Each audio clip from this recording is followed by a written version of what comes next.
Subscribers, thank you so much, I really feel blessed. अच्छा, तो I hope ये channel future में और ज़्यादा ग्रो करे। तो आज का जो हमारा लेक्चर वीडियो है वो एमएसडी जनरेटर के ऊपर है। मैं इसकी प्रिंसिपल, वर्किंग प्रिंसिपल जो है एमएसडी जनरेटर का वो एक्सप्लेन करूँगी पहले, एंड देन फिर ओपन साइकिल एमएसडी जनरेटर के बारे में एक्सप्लेन करूँगी step by step with the help of block diagram. इस वीडियो में बस यही कवर करेंगे, फिर नेक्स्ट वीडियो में मैं आपको क्लोज साइकिल एमएसडी जनरेटर के बारे में एक्सप्लेन करूँगी। So without wasting much time, let's get started. तो पहले हम एमएसडी जनरेशन के बारे में समझेंगे और फिर उसके बाद मैं इसका प्रिंसिपल आपको एक्सप्लेन करूंगी। देन फिर हम ओपन साइकिल एमएसडी सिस्टम के बारे में समझेंगे with the help of block diagram.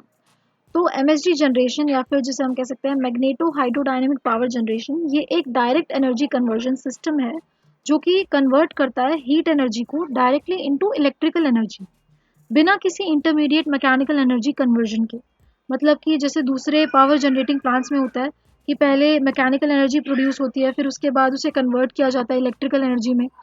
इस एमएसडी जनरेशन में ऐसा नहीं होता। इसमें ये एक डायरेक्ट एनर्जी कन्वर्जन सिस्टम है जिसमें कि डायरेक्टली जो हीट एनर्जी है वो कन्वर्ट होती है इलेक्ट्रिकल एनर्जी में। फिर ये जो प्रोसेस है ये एक सब्सटेंशियल फ्यूल इकोनॉमी अचीव करते हैं। मतलब इस प्रोसेस में सब्सटेंशियल फ्यूल इकोनॉमी जो है वो अचीव हो सकती है, क्योंकि इसमें क्या हो रहा है, जैसे कि मैंने अभी बताया, इसमें एक पूरा का पूरा प्रोसेस जो है वो एलिमिनेट हो चुका है। मतलब जो एक लिंक प्रोसेस होता है जिसकी वजह से मैकेनिकल एनर्जी प्रोड्यूस होती है, फिर वो जो मैकेनिकल एनर्जी है उसको कन्वर्ट किया जाता है इलेक्ट्रिकल एनर्जी में। ये जो पूरा लिंक प्रोसेस है ये इसमें एलिमिनेट हो चुका है, जिसकी वजह से सब्सटेंशियल फ्यूल इकोनॉमी जो है इसमें अचीव हो सकती है। सब्सटेंशियल मतलब कि लार्ज अमाउंट में। ठीक है, तो अब हम इसकी प्रिंसिपल समझते हैं। Moving on to the principle of MSD generation. तो ये जो प्रिंसिपल है एमएसडी जनरेशन का वो बहुत ही ज़्यादा सिंपल है और ये बेस करता है Faraday's law of electromagnetic induction पे, जो कि ये स्टेट करता है कि जब एक कंडक्टर और मैग्नेटिक फील्ड मूव करती है रिलेटिव टू ईच अदर, तो जो वोल्टेज है वो इंड्यूस होती है कंडक्टर में बिना किसी जिसकी वजह से क्या होता है, जो फ्लो है करंट का वो मतलब जिसकी वजह से जो फ्लो है करंट का वो टर्मिनल्स के क्रॉस हो पाता है, which results in flow of current across the terminals. तो जैसे कि ये नेम इम्प्लाई करता है मैग्नेटो हाइड्रोडायनेमिक्स जनरेटर, तो ये किसके कंसर्न में आता है, मतलब ये कंसर्न करता है with the flow of conducting fluid in the presence of magnetic and electric fields. तो अब हम ये समझते हैं इसके ये क्या कह रहा है कि एमएसडी जनरेटर में क्या होता है, हॉट आयनाइज गैस या फिर कंडक्टिंग फ्लूइड जो है वो रिप्लेस कर देता है सॉलिड कंडक्टर को। अब इसका क्या मतलब है, बेसिकली क्या होता है कि कन्वेंशनल जनरेटर या फिर जो अल्टरनेटर होते हैं उनमें क्या होता है कि जो कंडक्टर है वो कंडक्टर जो है वो कंसिस्ट करता है कॉपर वाइंडिंग्स को या फिर स्ट्रिप्स को। जबकि जो एमएसडी जनरेटर है ये क्या करता है, इसमें जो हॉट आयनाइज गैस या फिर कंडक्टिंग फ्लूइड जो है वो रिप्लेस कर देता है सॉलिड कंडक्टर को। तो ये इन दोनों में डिफरेंस है जिसको मैंने यहाँ पे आपको एक्सप्लेन किया।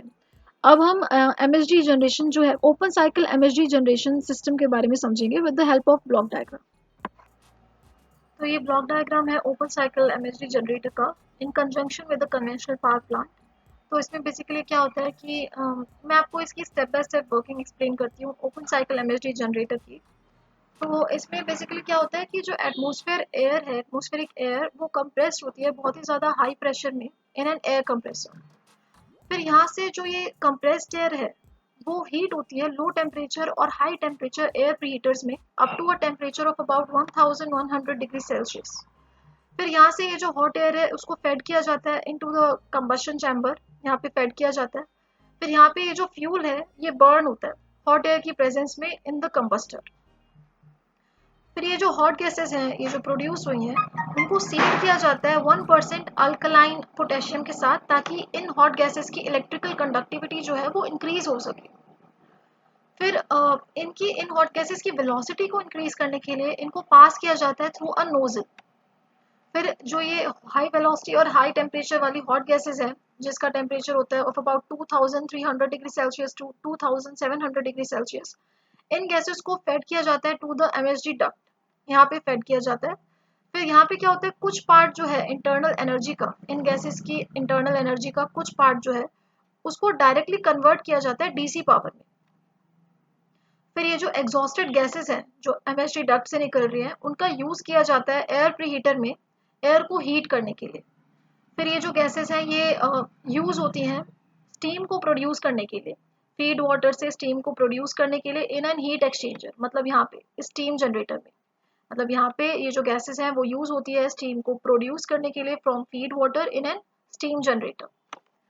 फिर यहाँ से क्या होता है, जो सरप्लस हीट है, मतलब जो बची हुई हीट है इन गैसेस की, उसका यूज किया जाता है कंप्रेस्ड एयर को, जो कंप्रेस्ड एयर है उसको हीट करने के लिए इन लो टेम्परेचर प्री हीटर, इस लो टेम्परेचर प्री हीटर में। फिर यहाँ से जो हॉट गैसेस हैं वो पास होती हैं through a seed recovery unit, जिसको हम इलेक्ट्रोस्टैटिक प्रेसिपिटेटर भी कह सकते हैं। तो यहाँ से हॉट गैसेस पास होती है और ये सीड रिकवरी यूनिट क्या करती है, ये रिमूव करती है सीडेड अल्कलाइन पोटेशियम को, गैसेस से सीडेड अल्कलाइन पोटेशियम को रिमूव करती है ताकि जो गैसेस हैं वो क्लीन हो सके। और फिर ये जो क्लीन हॉट गैसेस हैं उसको एक्सपेल किया जाता है एटमॉस्फेयर में थ्रू द चिमनी, यहाँ से एटमॉस्फेयर में एक्सपेल किया जाता है। और कुछ सिस्टम्स में क्या होता है, they can be recycled by compressing again. So I hope you like my video. Then please do subscribe to my channel. आज मैंने ऐसे ओपन साइकिल एमएसजी के बारे में बताया आपको। नेक्स्ट वीडियो में मैं आपको क्लोज साइकिल एमएसजी जनरेटर की पूरी वर्किंग स्टेप बाय स्टेप बताऊंगी with the help of block diagram. And description box में मेरे फ्रेंड का चैनल भी है, तो please go check out his channel. Thank you so much for this much love and support. Thank you so much.